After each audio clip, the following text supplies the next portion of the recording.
Graça e paz, amados. Continuando a nossa matéria de paracletologia,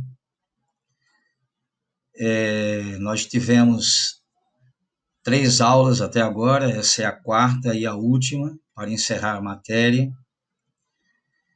E nós vimos os nomes do Espírito Santo, os símbolos do Espírito Santo, falamos da obra do Espírito Santo, falamos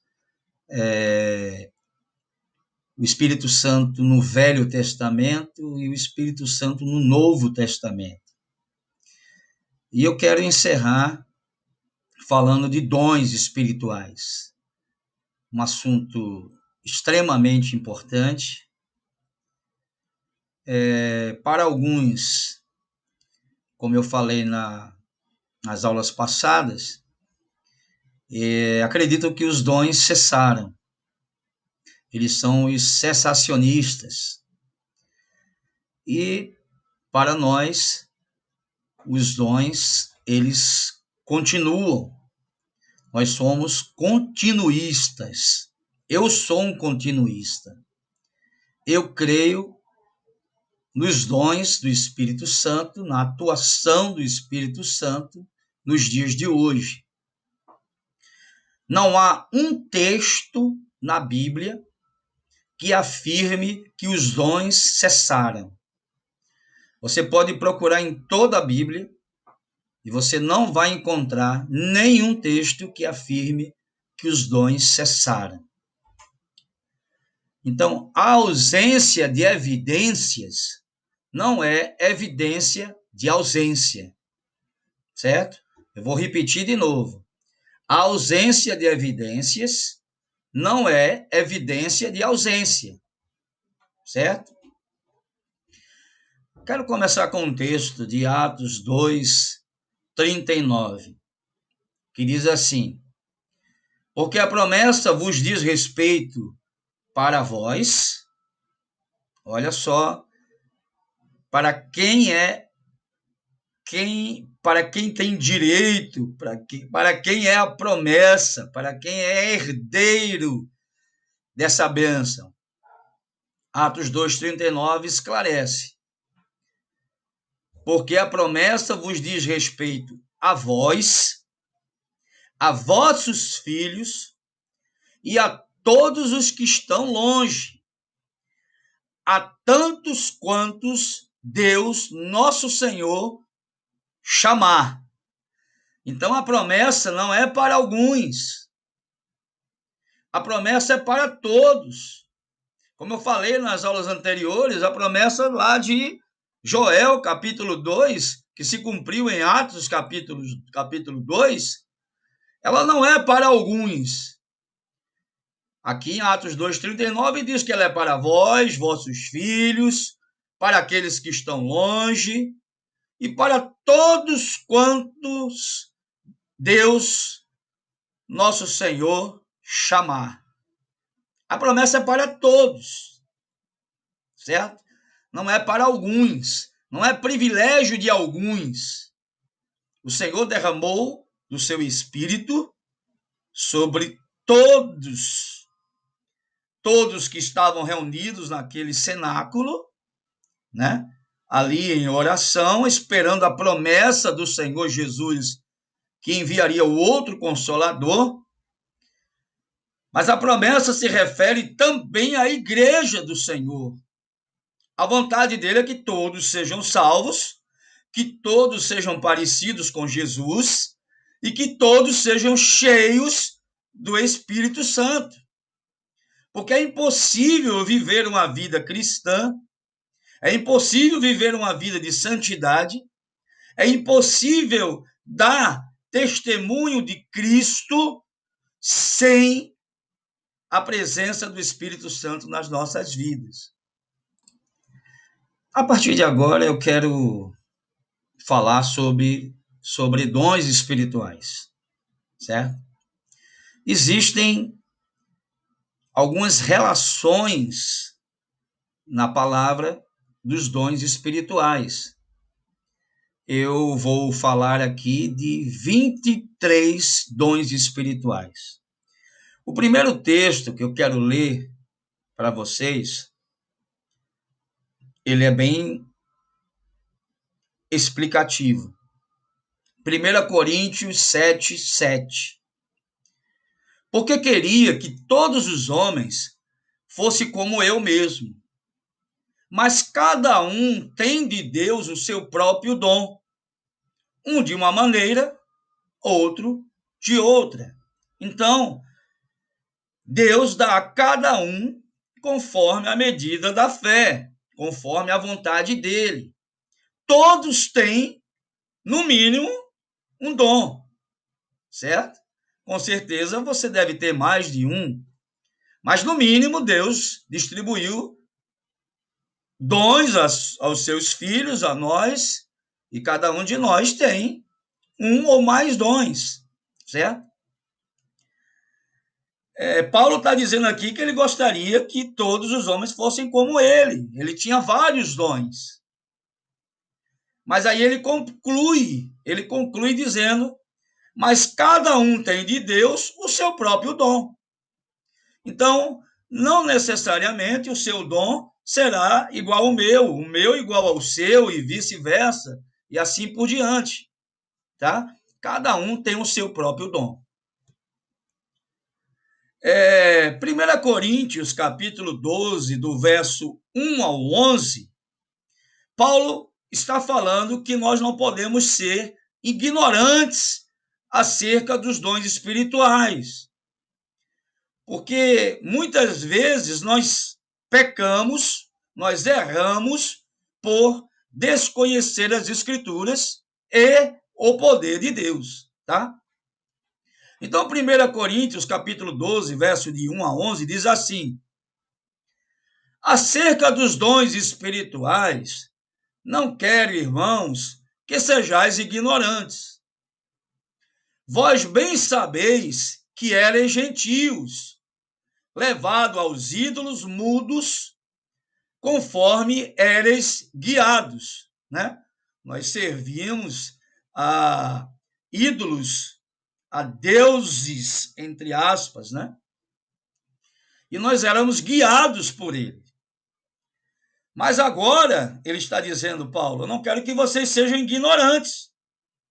Eu quero que vocês tenham o conhecimento. E mais do que o conhecimento, eu quero que vocês tenham a experiência, que vocês vivam essa verdade. Aí ele continua. Portanto, vos quero fazer compreender que ninguém fala pelo Espírito de Deus e diz que ninguém que fala pelo Espírito de Deus diz Jesus é anátema.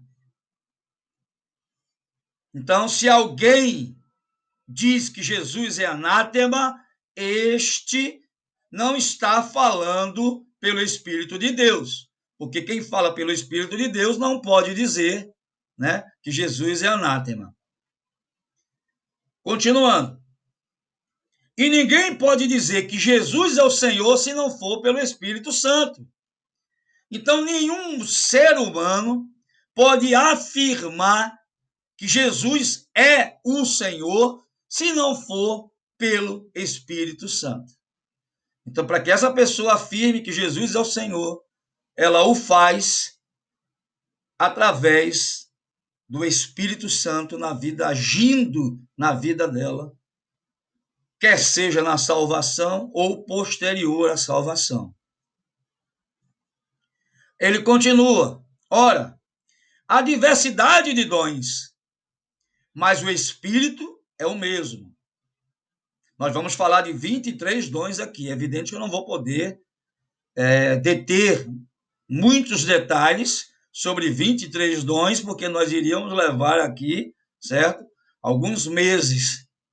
Mas eu vou falar de forma bem objetiva, bem prática, certo? E sucinta acerca de cada um deles. Mas temos que entender que, embora havendo a diversidade de dons, certo? Havendo diversidade de dons, o Espírito é o mesmo, é o Espírito Santo, a origem é a mesma. Há diversidade de ministérios, mas o Senhor é o mesmo. Nós sabemos que existem 5 dons de ministérios, certo? Nós vamos falar deles. E há diversidade de operações, mas é o mesmo Deus que opera tudo em todos. O que ele está dizendo aqui é que a fonte sempre será Deus. Há diversidade de dons, mas o Espírito é o mesmo. Há diversidade de ministérios, mas o Senhor é o mesmo. Há diversidade de operações, mas é o mesmo Deus que opera tudo em todos. A origem de todos os dons e ministérios está em Deus. Ok? E aí ele começa a fazer uma relação, a primeira relação de dons espirituais. Mas a manifestação do Espírito é dada a cada um para o que for útil. Porque a um, pelo Espírito, é dada a palavra da sabedoria. E a outro, pelo mesmo Espírito, a palavra da ciência. Já vimos aqui 2 dons, palavra de sabedoria e palavra da ciência. E a outro, pelo mesmo Espírito, a fé, terceiro dom. E a outro, pelo mesmo Espírito, os dons de curar, quarto. E a outro, operações de maravilhas. E a outro, profecia. E a outro, dom de discernir os espíritos. E a outro, a variedade de línguas. E a outro, a interpretação das línguas. Mas um só é o mesmo Espírito que opera todas estas coisas, repartindo particularmente a cada um como quer. Então, ele distribui, ele reparte a cada um os dons como ele quer. Não é como nós queremos. Nós somos, sim, orientados a orar e a buscar os melhores dons. Nós somos orientados a orar para interpretar as línguas. Mas é o Espírito que reparte, que distribui, que doa, que presenteia a todos nós com os dons espirituais conforme a vontade dele. Não é conforme a minha vontade e o meu querer. Um outro texto que vem complementando essa relação de dons está em 1 Coríntios 12, 29 ao 30, que diz assim: aqui ele vai falar, certo, de mais alguns dons. Ele até repete alguns, mas ele acrescenta outros. E a uns pôs Deus na igreja, primeiramente apóstolos. Aqui ele começa a falar dos dons de ministério, que são 5, tá? E a uns pôs Deus na igreja, primeiramente apóstolos, em segundo lugar profetas, em terceiro lugar doutores, depois milagres, depois dons de curar. E ele continua: socorros, governos, variedade de línguas. E aí ele faz uma questão, faz uma pergunta aqui. Porventura são todos apóstolos? São todos profetas? São todos doutores? São todos operadores de milagres? Não. O único que tinha todos os dons de ministério e todos os dons do Espírito Santo foi Jesus. Depois dele, né, você pode até ter 2 dons de ministério, mas 5 dons de ministério só Jesus teve. Certo?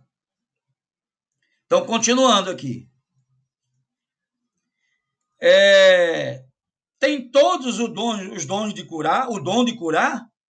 Falam todos diversas línguas? Interpretam todos? Óbvio que não.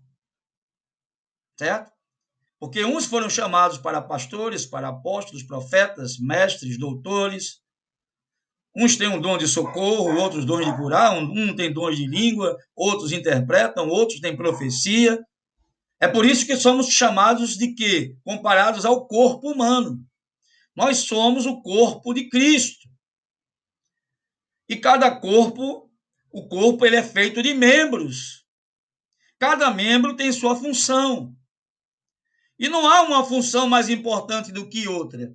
Todos os membros do corpo têm sua função e são importantes para o corpo. O cabeça é Cristo. E o corpo somos nós, sua igreja. Cada um com seus dons, servindo a igreja. Certo? E aí ele faz, né? Claro, aqui uma observação. Portanto, procurai com zelo os melhores dons, e eu vos mostrarei um caminho mais excelente. Ele nos incentiva a buscar os melhores dons, certo? E também ele diz que buscando esses dons, nós vamos experimentar, nós vamos andar por um caminho mais excelente, um caminho de intimidade, de comunhão e de experiências com Deus. Amém?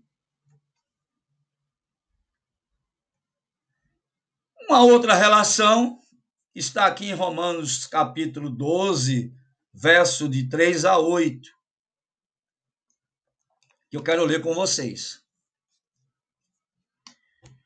Porque pela graça que me é dada, digo a cada um dentre vós, que não pense de si mesmo além do que convém. Antes, pense com moderação, conforme a medida da fé que Deus repartiu a cada um.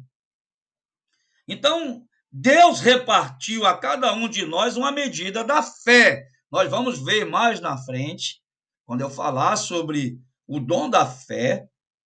Esse dom não é aquela fé para a salvação, aquela fé para você crer, para você nascer de novo, se arrepender, nascer de novo, aceitar a Cristo. Aquela fé ela é produzida pelo ouvir e ouvir da palavra. E é uma fé que crê para a salvação. Aqui está falando do dom da fé, que Deus reparte a cada um conforme a vontade dele, na medida que ele quer. Então, a um ele dá uma medida, a outro ele dá uma medida, a outro ele dá outra medida, certo? De fé. E ele continua. Porque assim como em um corpo temos muitos membros, olha aí a analogia com o corpo humano, e nem todos os membros têm a mesma operação. Assim nós, que somos muitos, somos um só corpo em Cristo, mas individualmente somos membros uns dos outros. Então, nós dependemos uns dos outros. Os olhos dependem da boca, a boca depende do ouvido, o ouvido depende das mãos, as mãos dependem dos pés, os pés dependem das pernas, e assim por diante. Nós somos membros de um corpo e um depende do outro, ninguém é mais importante do que o outro. E se um desses membros não funcionar, vai desajustar todo o corpo. E às vezes até paralisar o corpo, dependendo do membro. Certo?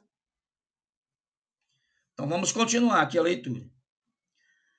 De modo que, tendo diferentes dons, segundo a graça que nos é dada. Se é profecia, seja ela segundo a medida da fé. Porque, amados, tudo no reino espiritual é por fé. É tudo por fé. Ou você crê ou não crê. Se você crê, você vai experimentar. Se você não crê, você não vai experimentar. Tá bom? Então vamos lá. Se é profecia, seja ela segundo a medida da fé. Se é ministério, seja em ministrar. Se é ensinar, haja dedicação ao ensino.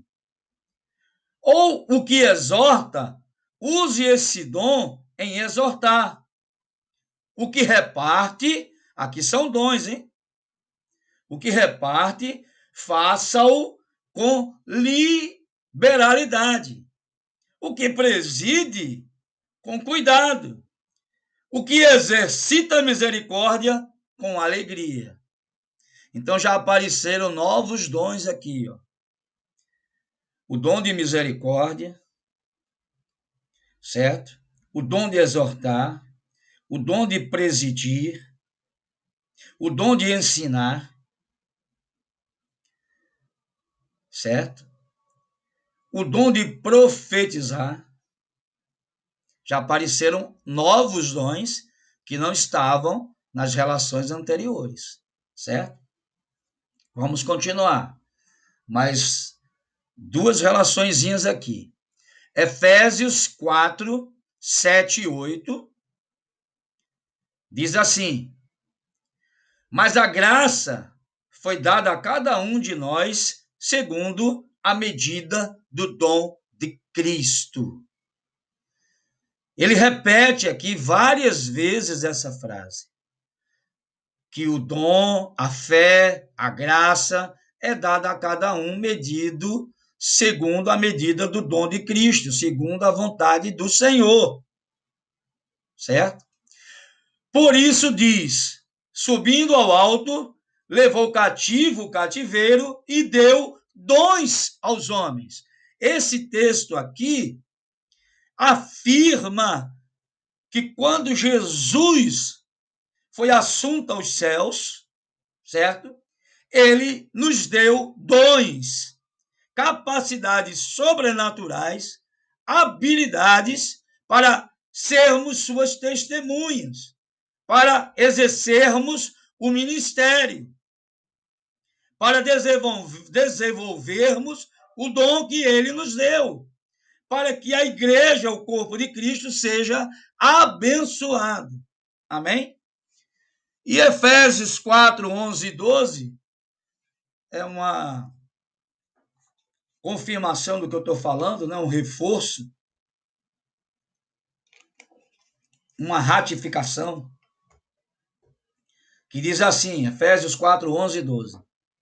E ele mesmo deu uns para apóstolos, outros para profetas, outros para evangelistas, outros para pastores e outros para doutores, querendo o aperfeiçoamento dos santos para a obra do ministério, para a edificação do corpo de Cristo. Então está aqui explícito qual o objetivo, qual o propósito dos dons. Os dons não é para que você seja, eu sou o crente mais ungido, mais santo, mais poderoso da minha igreja, porque eu profetizo, porque eu falo em línguas, interpreto, porque eu curo. Você não é nada, meu irmão. Você não é nada, nós não somos nada. Mas o propósito, qual é o propósito do dom? É para você ser eleito crente mais ungido da sua igreja? Não. O propósito do dom está aqui, ó. Ele vem para o aperfeiçoamento dos santos. Porque através do ministério do ensino do mestre, você vai aprender a palavra. O mestre ele tem uma habilidade sobrenatural de passar, de transmitir as Escrituras de forma que você entenda, de que você aprenda. O pastor, ele vai cuidar de você, ele vai lembrar a você a palavra, ele vai te aconselhar, ele vai te orientar. Portanto, os dons, eles estão à nossa disposição para o aperfeiçoamento dos santos, para a obra do ministério, para a edificação do corpo de Cristo. Quem é o corpo de Cristo? A igreja. Então, eles estão à nossa disposição para que a igreja seja edificada. Porque quando você exerce o seu dom, a igreja é abençoada, a igreja é edificada. Se eu sou um evangelista, quando eu ministro a palavra, multidões se convertem.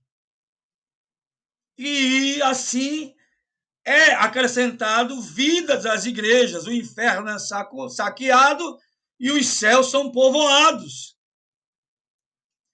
Os dons servem para isso, para a edificação dos santos, para a obra do ministério e para a edificação do corpo de Cristo, que é a igreja. Amém? Amém?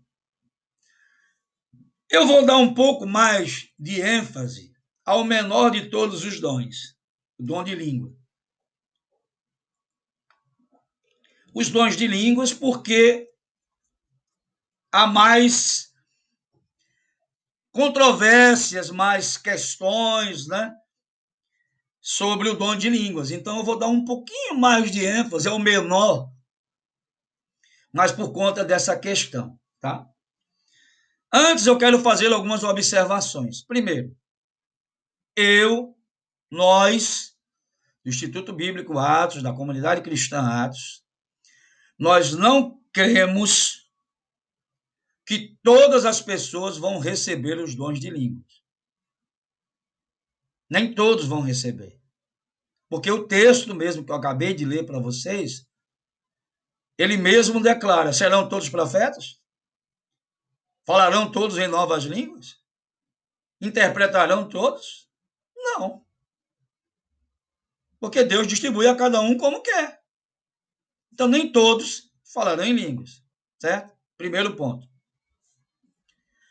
Não cremos que a única evidência de ser cheio do Espírito Santo seja o falar em outras línguas. Não cremos. A evidência que você é cheio do Espírito Santo é Gálatas 5:22. O fruto do Espírito. Certo?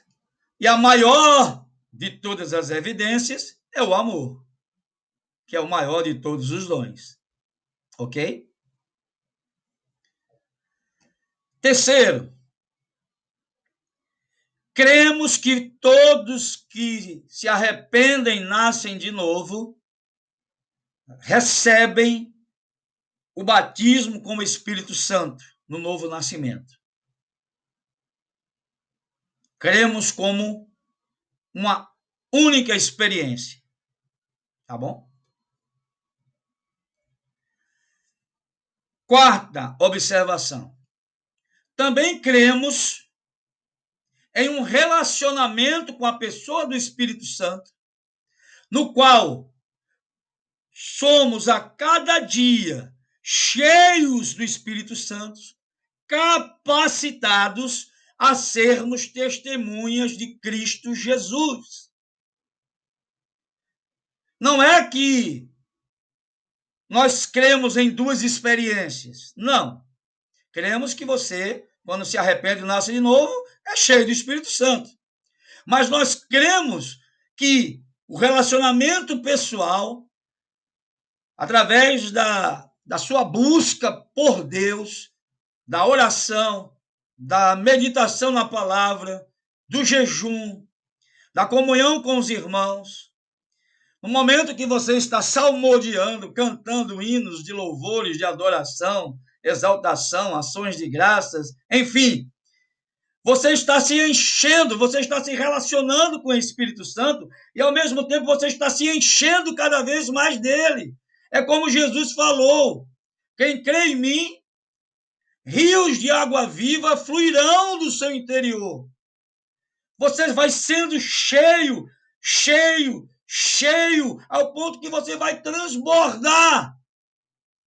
E quando você transborda, os dons que o Senhor te deu começam a fluir e abençoar todos que estão ao seu redor.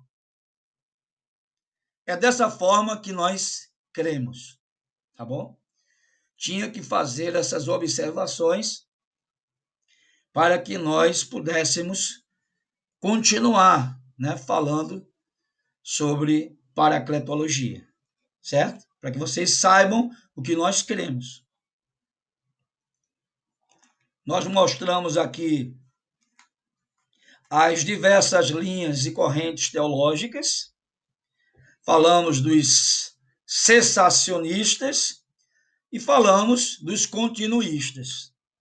Então, todos já sabem, certo? E a única que, infelizmente, traz heresias em sua visão são, se não a maioria, mas são as igrejas neopentecostais, que introduzem o secretismo religioso e inventam e acrescentam tantas coisas à palavra, à salvação, à obra da cruz, e, infelizmente, enganam a muitos. Vamos continuar.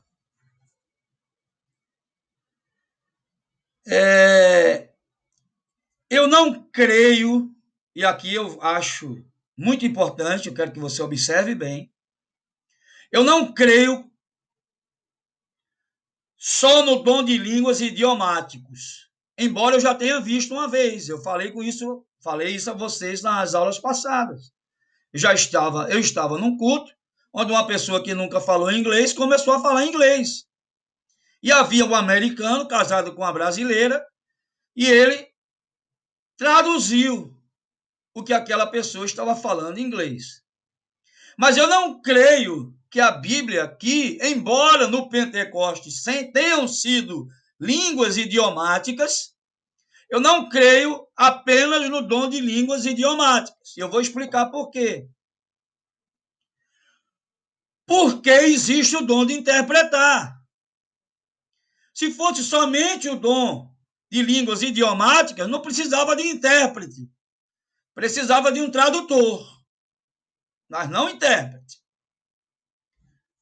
Assim, toda pessoa que fosse poliglota seria cheia do Espírito Santo e cheia do, né? E teria os dons de línguas. Uma pessoa que fala inglês, português, francês, alemão, mandarim, espanhol, seria uma pessoa cheia do Espírito Santo e seria uma pessoa que teria o dom de línguas. E não é assim. Não é isso que a Bíblia fala. Tá? Existe outro tipo de língua estranha. Olha só o que diz aqui 1 Coríntios, capítulo 14, versos de 1 a 5. Preste bem atenção.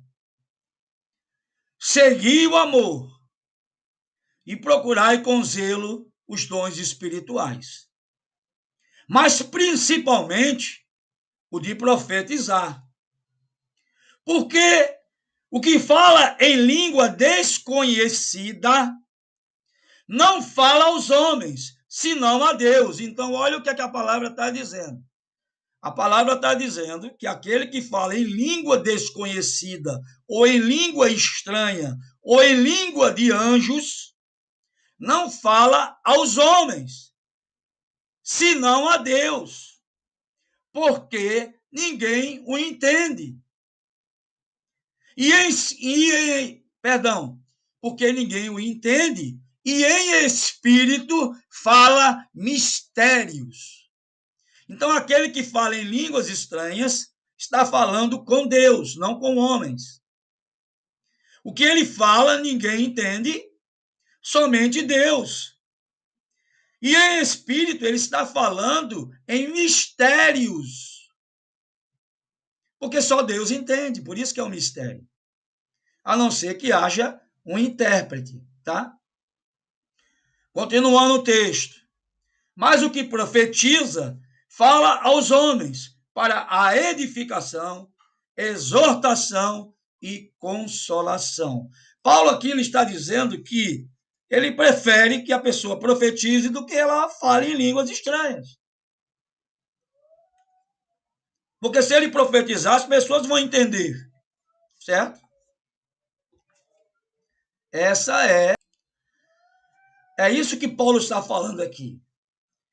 Ele está dizendo que prefere que você profetize do que fale em línguas estranhas. Porque aquele que profetiza, ele será entendido por todos. E haverá edificação, exortação e consolação. E o que fala em línguas, fala em mistério, fala com Deus e fala coisas em mistérios, fala palavras que as pessoas não vão entender. Certo? O que fala em língua desconhecida edifica-se a si mesmo, mas o que profetiza edifica a igreja. Ele finaliza dessa forma. O dom de línguas, embora todos queiram ter, né? Alguns afirmam que só quem é batizado, só é batizado com o Espírito Santo quem fala em línguas. Eu já falei que nós não cremos dessa forma. É o menor de todos os dons. Por quê? Porque edifica a você mesmo. Não edifica ao outro, à igreja, ao seu irmão, a não ser que haja interpretação. Aí ele se equipara ao dom de profecia. E aí Paulo ainda continua. Eu quero que todos vós faleis em línguas, mas muito mais que profetizeis. Porque o que profetiza é maior do que o que fala em línguas, a não ser que também interprete para que a igreja receba edificação. Ele está fazendo uma comparação entre o dom de profecia e o dom de línguas, e mostrando que o dom de profecias é maior e mais importante, porque quando exercido ele edifica a igreja, e o de línguas só edifica a própria pessoa, aquela que está orando, a não ser que haja interpretação. É isso que ele está falando aqui. Então, por conta desse texto, dá para entender claramente, explicitamente, que ele não está falando de línguas idiomáticas, mas de uma língua estranha, de uma língua sobrenatural, de uma língua, como alguns falam, língua dos anjos, né? De uma língua que não é compreensível ao homem, porque o homem, quando ele fala em línguas, ele fala em mistérios e fala com Deus. Bom,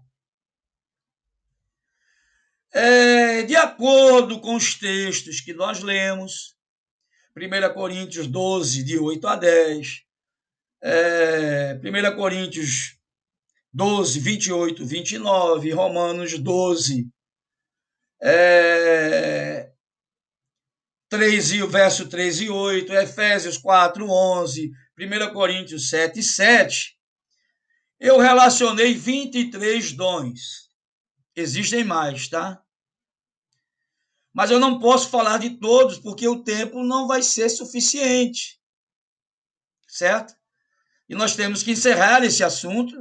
Eu já vou deixar a prova junto com o link da aula.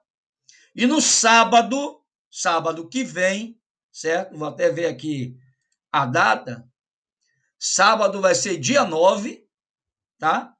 Sábado, às 8 horas da noite, eu vou entrar, mandar o link da sala de aula, só para tirar dúvida de paracletologia, de batalha espiritual.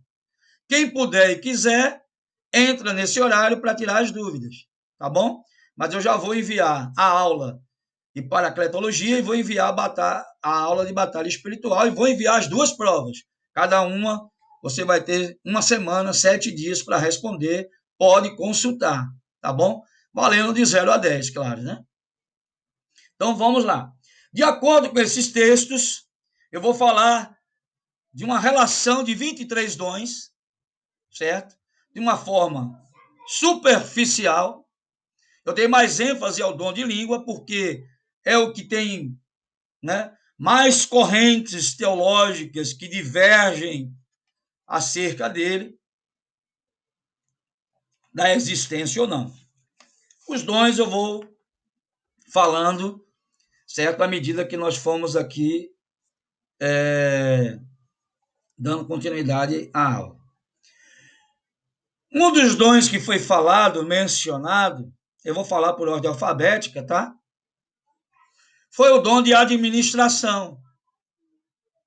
Então, existem pessoas que têm a capacidade de organizar várias tarefas e grupos de pessoas para realizar essas tarefas. Por exemplo, o pastor de uma igreja, de uma denominação, ele pode ter o dom de administração, mas ele pode não ter. E Deus levanta uma outra pessoa, um outro irmão, ou um outro pastor auxiliar, para administrar a igreja. Então, ele cuida da parte espiritual, certo? Da igreja, das vidas, do aconselhamento, do pastoreamento, e essa outra pessoa ou outro pastor administra a igreja. Então, não necessariamente o pastor precisa ter o dom de administração. Alguns têm, outros não têm. Geralmente, todo pastor é um mestre, mas não é uma regra. Geralmente, todo pastor tem o dom de ministério, além do dom de ministério de pastor, ele tem um dom de ministério de mestre. Geralmente. Pode acontecer do pastor ter o dom de ministério de evangelista. E Deus levanta outros pastores, outros irmãos, com dom de ensino, de mestre, para juntos se completarem. E assim a igreja crescer sadiamente, porque a igreja precisa de todos os dons em funcionamento para que ela cresça de forma sadia. Se ela só tiver evangelismo, ela vai inchar, mas não vai haver amadurecimento, não vai haver ensino da palavra, não vai haver crescimento espiritual, conhecimento das escrituras. Se ela só tiver ensino, não tiver o evangelista, ela vai ser uma igreja com poucos membros sadios, maduros, conhecedores das escrituras, mas aquela igreja que não cresce, porque está faltando ali o ministério do evangelista. O pastor pode ser pastor, mestre evangelista? Pode. Mas ele pode ser só pastor. E Deus levantar outros pastores, outros irmãos, com esses dons, para juntos exercerem seus dons e ministérios, para que a igreja cresça de forma sadia e harmônica. Amém? Então, o dom de administração, o pastor pode ter, ou Deus pode levantar uma outra pessoa com esse dom para auxiliar e administrar a igreja e levantar um grupo de pessoas para realizar tarefas de administração da igreja. Aí vem várias coisas: relatório financeiro, cadastro de membros, secretaria, certo? Organização das entradas e saídas, organização dos recibos das notas fiscais, prestação de contas à Receita Federal, tudo isso está incluído aqui no dom de administração, certo? O dom ministerial apostólico. Eita, esse aqui também tem um pouco de distorções nos nossos dias. Eu não creio que existam apóstolos nos nossos dias. Nós, do Instituto Bíblico Atos, nós da comunidade cristã Atos, não cremos no ministério apostólico para os nossos dias. Não cremos, certo? Eu vou explicar por quê. Algumas igrejas afirmam que pastores que iniciam obras que multiplicam igrejas, que plantam igrejas. Esses seriam os apóstolos, certo? Aqueles que são pioneiros, que abrem novas frentes de trabalhos, plantam igrejas, novos ministérios, que dão supervisão e treinamento a pastores, seriam apóstolos. Agora eu vou falar aqui 3 requisitos básicos para o ministério apostólico, e aí nós vamos ver que ninguém nos dias de hoje se encaixa nesses 3 requisitos. Então, chegamos à conclusão que não existem apóstolos nos dias atuais. Primeiro requisito para alguém ser considerado apóstolo: tem que ter visto Jesus. Quando eu falo ver, eu falo ver. Viu ele, andou com ele, aprendeu diretamente com ele, dormiu com ele, acordou com ele, fez refeição com ele, viu ele operando os milagres, viu ele ensinando a palavra. Alguém aqui está enquadrado nesse primeiro quesito? Não, ninguém. Então, só por esse primeiro requisito, eu diria que não existem apóstolos nos dias atuais. Segundo, tem que ter aprendido diretamente com Jesus. Jesus ensinando ali, tete a tete. Alguém aqui teve esse privilégio? Não. Então, não existem apóstolos nos dias atuais. Terceiro, tem que ser chamado, especificamente chamado por Jesus. Ah, pastor, mas o senhor não foi chamado pelo Senhor Jesus? Fui. Mas não é essa forma de chamada que eu estou falando. É quando Jesus subiu ao monte, orou, desceu, e ali ele chamou e escolheu 12 para serem apóstolos. Eu estou falando dessa chamada, daquela chamada. Alguém aqui estava ali no meio daqueles 12? Fez parte daqueles 12? Não. Então, não existem mais apóstolos nos dias de hoje. Tanto que quando eles foram levantar alguém para o lugar de para o lugar de Judas, eles disseram: vamos escolher quem está conosco desde o princípio, quem estava com Jesus, quem aprendeu dele, diretamente dele, que está entre nós, e escolheram Matias. Aí você vai dizer, mas e o apóstolo Paulo?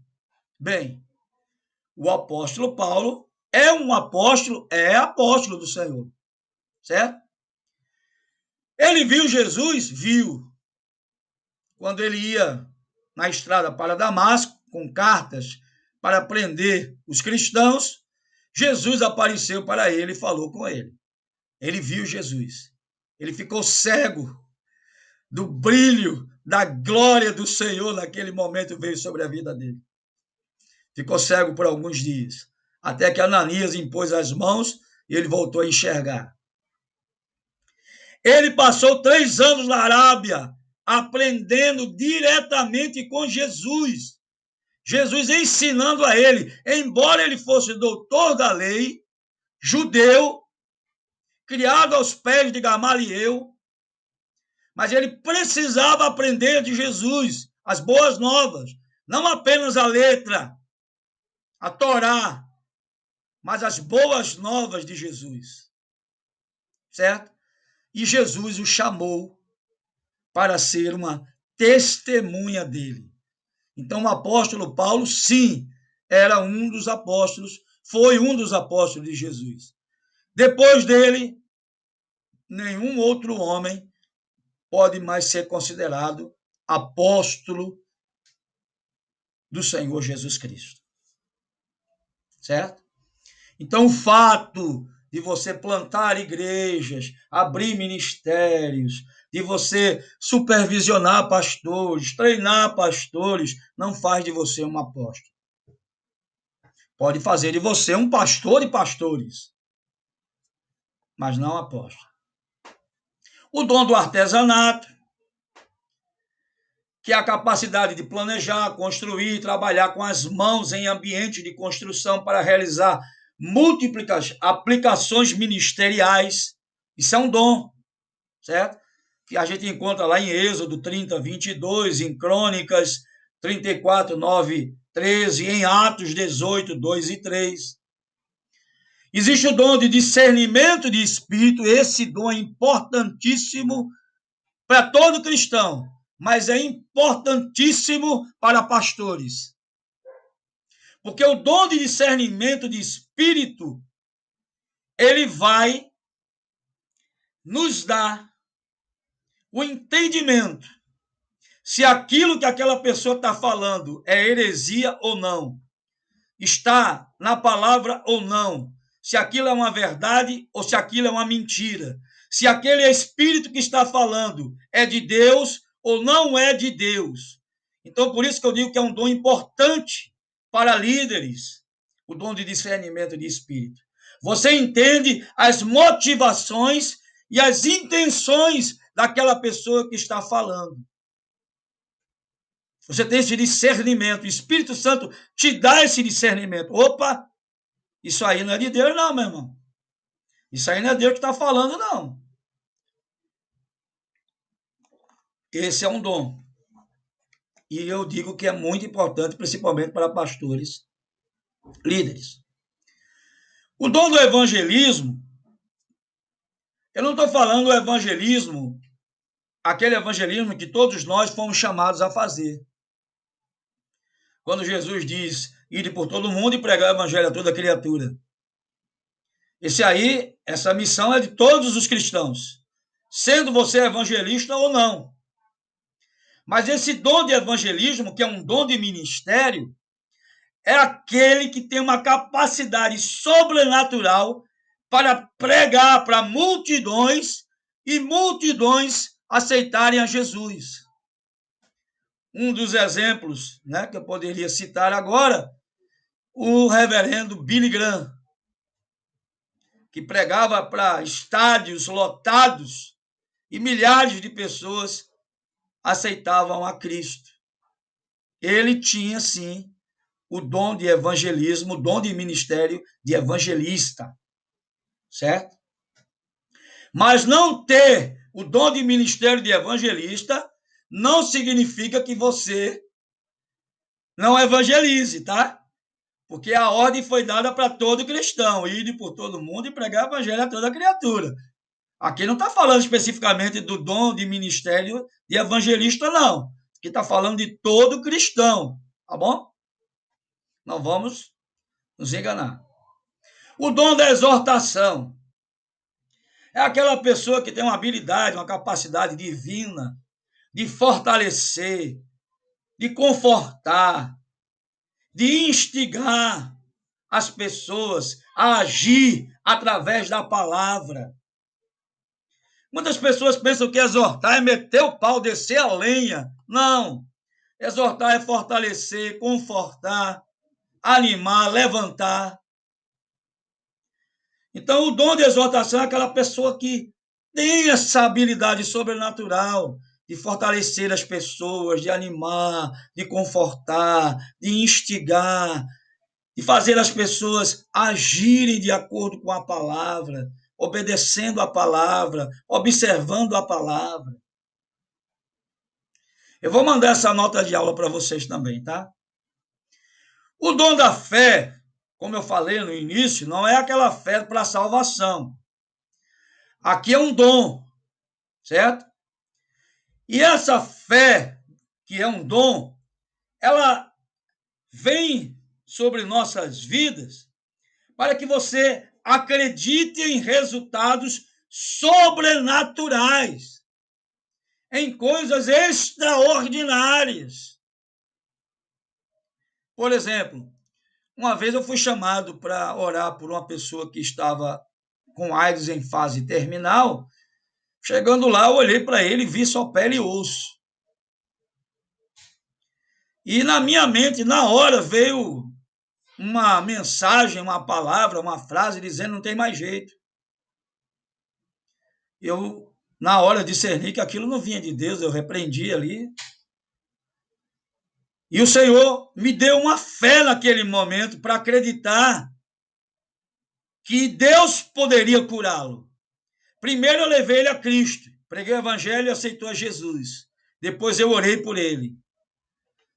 E para a glória de Deus, porque eu não tenho dom nem poder, o dom é dele, ele dá a quem quer e usa quando quer e como quer e se quiser. Eu não tenho poder para curar. Para a glória dele, essa pessoa foi curada até hoje, são quase 30 anos, certo? Ela está, infelizmente, ela não continua com Jesus, não está servindo ao Senhor, mas está viva, está, né, normal, vive normal, não tem mais nada, está curada. Existe o dom de contribuir, tem pessoas que amam contribuir. Eu conheci um irmão que ele disse, olha, o meu dom é contribuir. Eu gosto de fazer isso. Eu gosto de ajudar as pessoas, perdão. Eu gosto de ajudar a igreja nos diversos desafios que ela enfrenta. Então, é um dom, é uma capacidade, é uma habilidade que Deus dá de você enxergar a necessidade, seja da pessoa, do seu irmão, de uma pessoa ou da sua denominação, e sentir o maior prazer em ajudar aquela pessoa ou a sua denominação. É um dom, né? Nem todos têm esse dom. Existe o dom de cura. E aqui eu quero fazer só uma diferenciação aqui, fazer uma diferença, um paralelo aqui. O dom de cura não é o mesmo dom de milagres, de maravilhas, tá? O dom de maravilha é um, o dom de cura é outro. Eu vou dar um exemplo. Uma pessoa que não anda ou não enxerga, você cura, você ora, e Deus cura e a pessoa passa a andar e passa a enxergar. Aquilo, ali é a manifestação do dom de cura. A pessoa está com a doença, câncer, AIDS, ou seja qual for. E aí você ora, o Senhor cura a pessoa, ali é a manifestação do dom de cura. Agora, a pessoa nasceu sem um olho. A pessoa não tem útero, como eu já vi vários casos, inclusive uma pessoa que eu orei. A pessoa nasceu sem um membro. Você ora e a pessoa, na hora, o membro cresce. Ela que não tinha útero, engravida e tem um filho, não tinha útero. Certo? A pessoa que não tinha olho, de repente o olho salta ali, nasce. Esse dom é dom de maravilha. Tá? Eu já orei por uma pessoa que não tinha útero e essa pessoa engravidou e teve um filho. Então são dons de maravilhas. Existe o dom de cura e o dom de maravilha, tá? O dom de cura, aqui, ele pode ser aplicado tanto para cura física, mental, como espiritual, certo? Pode ser usado corpo, alma e espírito. Pode ser uma doença física, pode ser uma doença mental e pode ser uma doença espiritual. Tá certo? O dom de socorro, poucas pessoas falam dele, mas ele é tão importante. É aquela pessoa que tem capacidade. Ela consegue, através de uma empatia, se colocar no lugar de outra pessoa, sentindo a dor da pessoa. E ela vai em socorro dessa pessoa e auxilia ela na sua necessidade, antes que outras pessoas façam. Ela não espera por ninguém, ela não pede, pastor, tal pessoa está precisando de de ajuda, de um socorro, não. Ela sabe, Deus mostra a ela, ela enxerga e ela vai lá. E ela faz o que ela pode e faz o melhor. O dom de socorrer as pessoas. Um dom tão importante, mas tão pouco conhecido, tão pouco exercido, tão pouco buscado, tão pouco vivido, né? Hospitalidade também é um dom, tá? Receber bem as pessoas na sua casa é um dom. Criar ambientes calorosos, acolhedores, né, para outras pessoas na sua casa ou na casa de outras pessoas, receber as pessoas bem. Isso é um dom, é o dom da hospitalidade. Eu aprendi isso desde que me converti. Olha, quando você receber um irmão, dê o melhor para ele. Então, o que é que a gente fazia? A gente separava qual que você tem de melhor. É o seu quarto. Então, você organiza, limpa a casa, deixa a casa toda organizada, cheirosa, receba a pessoa com amor, com carinho, ela vai ficar hospedada no seu quarto. Você vai dormir no quarto dos meninos, na sala, onde você for. Mas aquela pessoa você vai dar o melhor que você pode. Isso é o dom, né? Todo mundo que tem. Tem pessoas que não gostam de receber pessoas nas suas casas. Isso é o dom da hospitalidade. E a palavra diz que muitos, sem saberem, hospedaram anjos. Um exemplo é Abraão, né? E tem outros nos nossos dias também, tá? Intercessão é um dom. Tem pessoas que têm o dom de interceder. Então, quando elas oram, elas têm um tempo de adoração, de louvor, de exaltação, de gratidão, de ação de graças. E ela tem um tempo de intercessão, onde ela intercede pelas autoridades, pela nação, pela sua nação, por outras nações, por pastores, por missionários, por irmãos, pela sua família e por causas específicas, por pessoas específicas. São pessoas que têm o dom de interceder, de se colocar na brecha por alguém, no lugar de alguém, sentir a dor do outro e interceder por essa pessoa, se colocar na brecha entre a pessoa e Deus. Isso é um dom, tá? Palavra do conhecimento. Trazer a verdade a uma situação por revelação sobrenatural. Frequentemente acompanhado por uma palavra de Deus. Quando Deus nos dá essa revelação sobrenatural sobre uma situação específica, ele nos dá uma palavra acompanhando para que a gente possa transmitir a essa pessoa, certo? Um dos exemplos, né? Existem vários exemplos, não tem condições de falar de muitos aqui, já estamos com 1 hora e 3 minutos de aula. Jesus usou muito, né, em seu ministério a palavra do conhecimento, a palavra da sabedoria. Esses são dons de revelação, tá? Por exemplo, quando Jesus chama um dos seus discípulos, ele disse: olha, quando tu estava sentado debaixo de uma árvore, aí o discípulo, meu Deus e meu Senhor. Aí ele disse: só porque eu disse que você estava sentado abaixo de uma árvore, você vai ver coisas maiores do que isso. Então, aqui é a palavra do conhecimento, é um dom de revelação. Certo? Quando Saul estava escondido na bagagem, ali foi a palavra do conhecimento em manifestação. Onde é que está Saul? Está escondido ali, ó, na bagagem. E tem muitos outros exemplos, eu coloquei alguns aqui. Atos 5, de 1 a 11, 1 Coríntios 12, 8, Colossenses 2, 2 e 3, são muitos, muitos, muitos. Existe o dom da liderança, certo? Que é a capacidade de influenciar outros, certo? Geralmente, todo líder, certo? Toda pessoa que está na liderança, ele tem um dom de liderança, ou deveria ter. Geralmente, quem tem um dom de liderar, ele tem essa capacidade de influenciar as pessoas e fazer com que as pessoas o sigam, tá bom?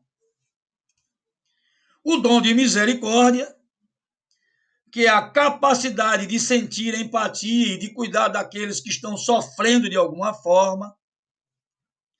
Eu me lembrei agora de uma irmã que no projeto Atos 2 ela nos ajuda dando sopa para que a gente possa distribuir com os moradores de rua. O pai dela, quando vivo, sabe o que ele fazia? Ele ia para a restauração, para o hospital aqui público, em Recife, e as pessoas que vinham do interior, que não tinham onde dormir, ele levava para a casa dele, ele tinha um quarto separado para essas pessoas dormirem, ele dava refeição, ele dava abrigo para essas pessoas. Ele tinha prazer em fazer isso. E muitas vezes ele abrigava o próprio enfermo e cuidava dele e só saía da casa dele quando essa pessoa estava totalmente curada. Isso é o dom da misericórdia. Esse deveria ser um dom que todos nós deveríamos buscar. Já falei para vocês do dom de maravilha, que é a capacidade divina de alterar os resultados naturais da vida de um modo sobrenatural através da oração, fé e orientação divina. Ele mexe com as leis da natureza. Ele vai além do normal, além do natural, certo? Tem um autor que vocês poderiam procurar e ler o livro dele e da esposa dele, T.L. Osborne, e você vai ver as cruzadas dele aí no mundo afora e os milagres que Deus fez através da vida deles. Todos relatados com fotos, certo? Que são dons de operar milagres. Eu me lembro que aqui é uma manifestação do dom de cura com a palavra de conhecimento. Eu estava fazendo a campanha em uma igreja, uma campanha sobre fé. Já tem mais de uns 20 anos, 15 anos, nem sei mais o tempo. E um dia antes, eu estava orando para ministrar. Na terça-feira eu estava orando, Deus me mostrou que uma irmã estava com um nódulo no seio e era maligno. Eu esqueci, continuei orando, me preparando. No dia seguinte, comecei a ministrar. No final da oração, no final da ministração, já quando eu ia orar, o Senhor me lembrou. E você fica naquela, né? Será que é de Deus? Será que não é? Porque você não quer falar algo em nome de Deus que não seja Deus que está mandando. Aí é problema, né? Problema sério. E aí, em dado momento, eu disse, olha, tem uma pessoa aqui, uma irmã, que essa semana fez um exame e deu um nódulo, ou foram 2, não me lembro agora, no seio e é maligno. Eu quero que essa irmã venha aqui à frente. Deus vai te curar. Uma irmã se levantou e veio à frente. E eu pedi para minha esposa e a esposa do outro pastor orar por ela. Quando é na próxima quarta-feira, que eu estou ministrando de novo, antes de ministrar, ela chega para mim com 2 exames. O primeiro mostrava que tinha 2 nódulos e era maligno. E o segundo, que ela fez posterior àquele dia que nós oramos, aquela quarta-feira, dizendo que não tinha mais nada, absolutamente nada. Aí é uma manifestação da palavra de sabedoria, palavra de conhecimento, porque eu fui revelado da situação, e a manifestação do dom de cura. Observação, eu nem toquei nela. Quem orou e tocou as mãos, impôs as mãos nela e orou, foram minha esposa e a outra pastora, a esposa do outro pastor. Tá bom? Quem curou foi Deus. O dom do pastorear, né? É um dom de ministério. A pessoa tem que ter dom, tem que ter a chamada mesmo, tem que ser chamado por isso, para esse ministério, porque senão vai ser um mercenário. Tá? Tem que amar vidas, pessoas e não coisas. Tem que valorizar pessoas. e não coisas, tá bom? Se você for ver os apóstolos, nenhum deles tinha nenhum tipo de riqueza, nem recebia nenhum tipo de salário.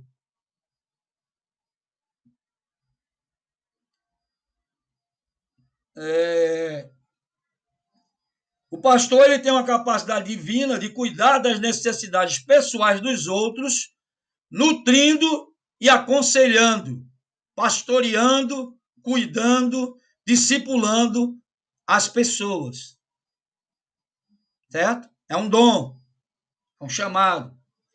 A profecia, tá? Eu não vou me alongar muito, mas o dom de profecia, toda profecia tem que ter respaldo na palavra. Eu creio no dom de profecias. Já recebi muitas e se cumpriram, certo? Quando eu fui transferido para a Tefé, eu nem sabia que seria transferido. Um irmão, ali 1 mês ou 2 meses antes, chega para mim e disse para mim que eu iria para um lugar. Quando eu fui para Rio Branco também, eu estava num culto de oração, uma pessoa que nem me conhecia falou que eu ia viajar, ia para um lugar distante, passar um tempo, ia fazer uma obra lá, e depois eu fui transferido para Rio Branco. Eu creio na profecia, mas toda profecia tem que ter respaldo bíblico. Se alguém chegar para você e disser, olha, você não é para estar casado com essa mulher, é para casar comigo, ou com tal pessoa. Qual o respaldo bíblico que tem essa profecia? Nenhum. Isso é do inferno. Isso é profetada. Então, a profecia tem que ter respaldo na palavra. Se ela não tiver base bíblica, descarte essa profecia. Tá? Primeiro, eu conheço o profeta, a vida do profeta. Se ele é um homem ou uma mulher de Deus, que busca viver em santidade, que é uma pessoa de oração, que tem testemunho. Então, o dom da profecia é a capacidade de comunicar a verdade e o coração de Deus de uma forma que chama as pessoas para um relacionamento correto com Deus. Tem que estar amparado na palavra. Tá bom? O dom da profecia é você revelar o coração de Deus para a pessoa. O que Deus está sentindo, por exemplo. Mas Deus jamais vai falar algo que venha de encontro à sua palavra. Jamais. Jamais. O dom do serviço, que para mim todo cristão deveria ser servo. Pastor é servo. Mestre é servo. Evangelista é servo. Seja qual for o seu dom, você é servo. Tem até uma frase, né? Se você não vive para servir, você não serve para viver. Não é isso? Então, o dom do serviço é a capacidade de fazer pequenas ou grandes tarefas em trabalhar pelo bem geral do corpo de Cristo, da igreja. Certo? Ou seja, servir. Servir a Deus, servir a igreja. Eu, quando diácono, eu procurava chegar antes de todos, pegava as chaves da igreja, abria todas as grades, portas, janelas, ligava os ventiladores, passava um pano em todas as cadeiras para tirar as poeiras para os irmãos, quando eram cadeiras de plástico, quando os irmãos se assentassem não se sujarem. Ia ver se tinha água no bebedouro, ia no banheiro ver se estava limpo, se não tivesse eu limpava, via se tinha papel higiênico, enfim. Eu amo servir até hoje, né? Eu amo servir e vou servir enquanto estiver vivo. O dom de línguas eu já falei, não preciso falar mais, já falei no início. A interpretação também já falei, tanto de línguas como de interpretação. A palavra de sabedoria é um dom, tá? Não é como a sabedoria humana que você adquire com estudo ou conhecimento, não é. É aquela sabedoria que você recebe e é manifesta em alguns momentos da sua vida. Certo? Não é uma sabedoria sua que você adquiriu através do estudo secular ou teológico, mas é algo que vem naquele momento para aquela situação. É como Jesus disse, quando você for falar, não se preocupe com o que você vai falar, porque naquele momento lhe será dadas as palavras. E depois você até se surpreende e diz assim, meu Deus, de onde foi que saíram essas palavras? De mim? Não foi. Só pode ter vindo do Senhor. Então, esse é o dom da palavra da sabedoria. Amém, queridos? Então, com isso, nós encerramos a nossa aula a nossa matéria paracletologia. Eu espero que todos tenham gostado. Assistam essa aula, porque eu vou já postar a aula junto com a prova e vocês terão 7 dias para responder a prova. Lembrando que sábado, agora, sábado próximo, dia 9, às 20 horas, eu estarei online pelo Team Link para tirar dúvidas da matéria paracletologia e da matéria batalha espiritual, que eu vou postar daqui a 1 hora, mais ou menos. Então, fiquem na paz e até a próxima aula. Deus abençoe.